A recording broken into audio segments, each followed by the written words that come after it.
Assalamualaikum warahmatullahi wabarakatuh. Nama saya ialah Nurliana Syamizah binti Ruzihan. Saya akan membentangkan mengenai pengenalan berdasarkan tajuk kumpulan kami, iaitu faktor yang menyumbang kepada interaksi kaum-kaum di tanah Melayu. Terdapat perkataan yang perlu didefinisikan di sini.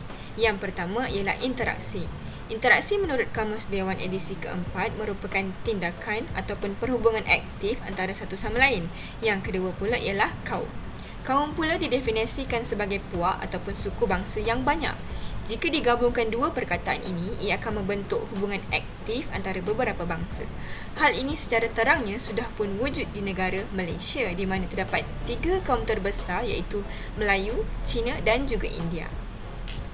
Sudah sedia kita ketahui bahawa amat sukar untuk sesebuah negara itu mencapai keharmonian jika kita bersikap pentingkan diri dan juga tidak sehaluan.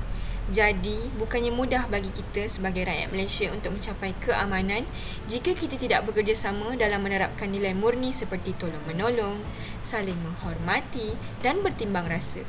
Kita sepatutnya memastikan keharmonian kaum dan agama kekal utuh tanpa mengira perbezaan bangsa, agama dan juga fahaman politik. Tanpa adanya interaksi sesama manusia, semua keperluan dan kemahuan tidak dapat dipenuhi kerana setiap insan hanya memiliki daya yang terbatas. Assalamualaikum warahmatullahi wabarakatuh. Nama saya Aina Anissa binti Azmi. Saya akan menerangkan mengenai objektif kajian tugasan kami. Terdapat 3 objektif kajian tugasan. Yang pertama adalah mengenal pasti faktor-faktor yang menyumbang kepada interaksi masyarakat berbilang kaum di tanah Melayu.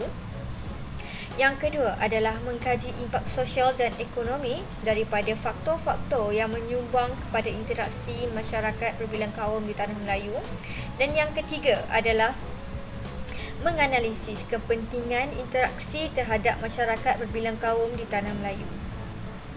Untuk bahagian kajian literature, sebelum kajian dijalankan, terdapat 10 kajian lepas yang boleh diperolehi di mana kajian tersebut mempunyai berkaitan dengan faktor-faktor yang mempengaruhi interaksi kaum-kaum di tanah Melayu.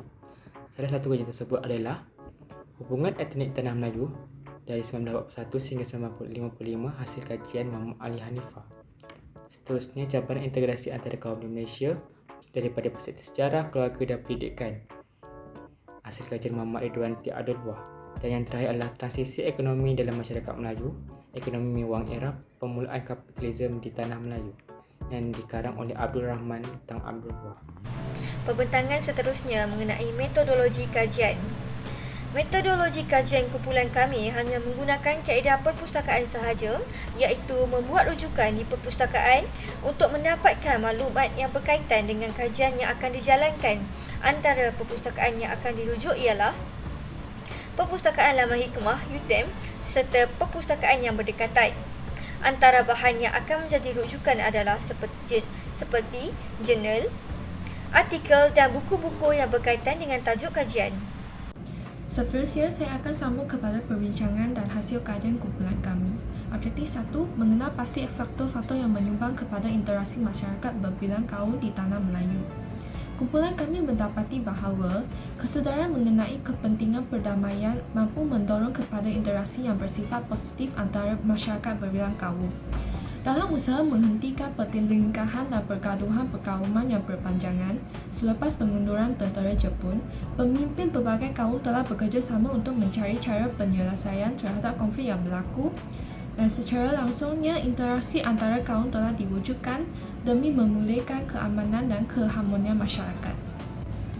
Bergerak kepada pengukuhan bahasa, didapati bahawa masyarakat yang terdiri daripada berbilang kaum saling mempengaruhi dalam pelbagai aspek budaya dan kehidupan, khususnya dalam aspek budaya yang melibatkan interaksi antara kaum.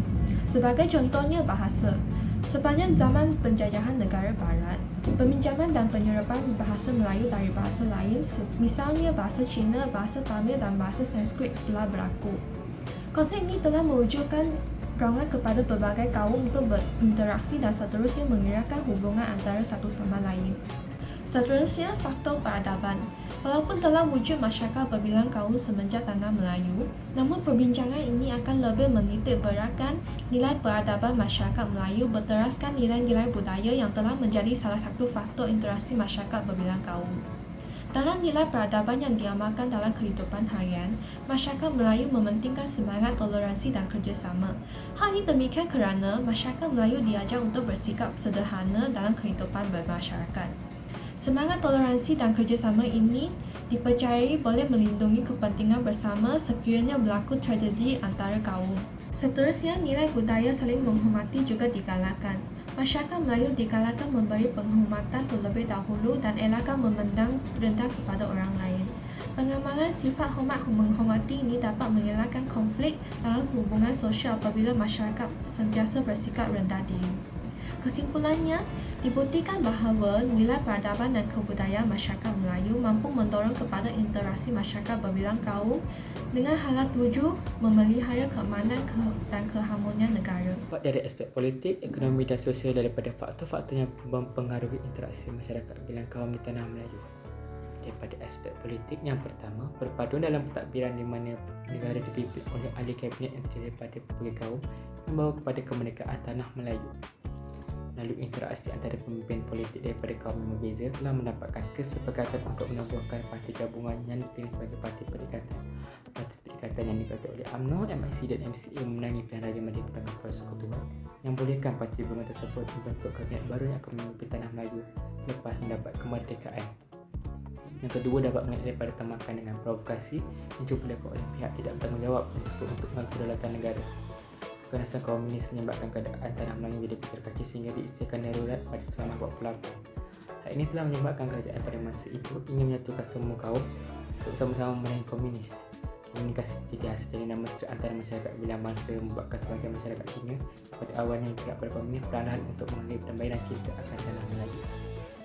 Menerusi aspek ekonomi, masyarakat sama-sama menjalankan kegiatan ekonomi untuk meningkatkan taraf kehidupan masing-masing. Aktiviti jual beli di pasar di mana semua masyarakat dapat menjual hasil jualan masing-masing, di mana keadaan tersebut menyebabkan masyarakat ketika itu perlu bergantung antara satu sama lain untuk mendapatkan kedaran paratus dan bahan masakan. Dengan adanya pasar-pasar di pekan, semua golongan masyarakat boleh memasak hasil zaman mereka dan telah berlakunya interaksi dan sesi beramah mesra semasa aktiviti jual beli dijalankan. Dari aspek sosial, yang pertama, mendapatkan pasukan yang hebat dan mantap yang berjuang demi negara. Selain daripada disiplin, kegiatan semasa berlatih, elemen komunikasi amat dititik beratkan supaya segala arahan yang diberikan oleh jurulatih dapat diikuti dan dapat membina kesefahaman antara ahli pasukan. Skuad bola sepak yang telah menangi pihak pingat gangster semasa Sukan Asia 92 dan skuad badminton negara yang menangi 3 disiplin Thomas telah membuktikan bahawa walaupun diberisi dengan ahli pasukan yang datang daripada berbagai kaum, kesefahaman dapat dijalankan dan membolehkan kerajaan jaya diperolehi. Yang kedua, perpaduan antara masyarakat majmuk berkat daripada penggunaan bahasa Melayu sebagai bahasa kebangsaan. Melalui penggunaan bahasa Melayu yang digunakan dalam pertuturan seharian oleh semua masyarakat tanah Melayu telah membolehkan perpaduan dapat dijemakan kerana masing-masing dapat memahami antara satu sama lain. Objektif yang ketiga adalah menganalisis kepentingan interaksi terhadap masyarakat berbilang kaum di tanah Melayu dari segi sistem pendidikan. Kami dapati bahawa faktor timbulnya jurang antara kaum dalam sistem pendidikan adalah sekolah jenis vernakular. Apa itu sekolah jenis vernakular? Sekolah jenis vernakular adalah sekolah yang berasaskan bahasa ibunda kaum masing-masing. Sistem ini wujud sebenarnya daripada dasar British yang memberikan kelonggaran untuk sekolah vernakular Cina oleh masyarakat Cina dan sekolah vernakular Tamil oleh pemilik ladang, kopi dan juga getah. Seterusnya, perkara ini sudah pastinya menimbulkan ketidakseragaman dalam orientasi dan kurikulum pendidikan yang seterusnya akan menimbulkan masalah yang rumit, khususnya dari segi perpaduan kaum. Apabila masalah ini wujud, ia akan mewujudkan halangan kepada interaksi dan menghapuskan peluang untuk pelibatan antara kaum. Agak sukar untuk membina perpaduan kaum dengan kepercayaan dan tradisi budaya yang pelbagai.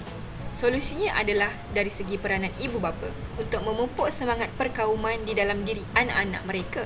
Semangat perpaduan dan integrasi antara kaum perlu diterapkan dalam diri anak-anak sejak mereka kecil lagi. Manakala peranan pengajar pula adalah memperkenalkan rancangan integrasi murid untuk perpaduan iaitu REMOP. Rancangan ini bertujuan untuk menggalakkan penyertaan masyarakat setempat, guru dan murid serta warga sekolah dalam aktiviti sekolah. Rasional aktiviti-aktiviti yang dijalankan adalah bertujuan untuk mewujudkan sikap kerjasama, tolong-menolong dan juga mewujudkan suasana muhibah dan hormat menghormati. Pentingnya interaksi antara kaum di Malaysia ialah supaya tiada pergaduhan antara kaum yang akan berlaku. Kita boleh ambil contoh dari peristiwa 13 Mei 1969 di mana pada ketika itu terjadinya rusuhan kaum yang merupakan kemuncak bagi masalah perpaduan di dalam negara.